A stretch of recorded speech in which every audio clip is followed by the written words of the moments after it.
একাত্তরে বাংলাদেশ মুক্তির সময় হিলিতে ভারত পাক যুদ্ধে শহীদ ভারতীয় সেনাদের স্মৃতিতে তৈরি শহীদ বেদিতে পুষ্পার্ঘ নিবেদন করে শ্রদ্ধা জানিয়ে ভোট প্রচারে জনসংযোগ শুরু করলেন বিজেপি রাজ্য সভাপতি তথা বিজেপি বালুরঘাট লোকসভা কেন্দ্রের প্রার্থী সুকান্ত মজুমদার।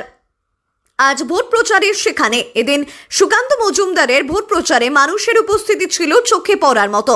এক কথায় জনতার ঢল নামে তার প্রচারে এদিন সুকান্ত মজুমদার বলেন, সেই সময় এই হিলিতে বগুড়া ফ্রন্টে যুদ্ধ বাংলাদেশকে মুক্ত করতে নিহত ভারতীয় সৈন্যদের তৈরি আজ আমরা শ্রদ্ধা জানিয়ে জনসংযোগ শুরু করেছি।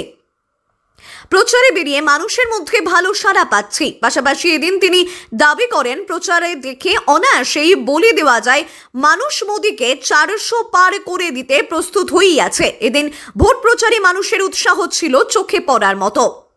আজকে আমরা হিলিতে প্রচার করলাম এবং গতবার আমরা শহীদ বেদিতে মাল্যদান করে, অর্থাৎ গতবার বলতে 19 সালে মাল্যদান করে আমরা এই প্রচার শুরু করেছিলাম। আপনারা জানেন যে 1971 সালে যে যুদ্ধ, ভারত পাকিস্তান যে যুদ্ধ এবং তার ফলে বাংলাদেশের সৃষ্টি, তাতে হিলি বা বগুড়া ফ্রন্ট যাকে বলে, সেখানে ভারতীয় সেনারা লড়াই করে বাংলাদেশের মানুষকে স্বাধীনতা দিয়েছিল এবং এখানে বাংলাদেশের বিরুদ্ধে, বাংলাদেশ তৈরিতে পাকিস্তানের বিরুদ্ধে যারা লড়াই করে শহীদ হয়েছিলেন তাদের জন্য শহীদ স্মৃতি তৈরি আছে।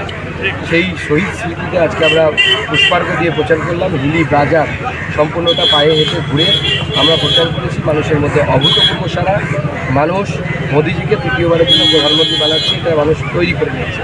গঙ্গারামপুরে একটা সংঘর্ষ হয়েছে তার কারণ নিয়ে টিএমসি বিজেপি। ব্যুরো রিপোর্ট, গ্রাম বাংলা।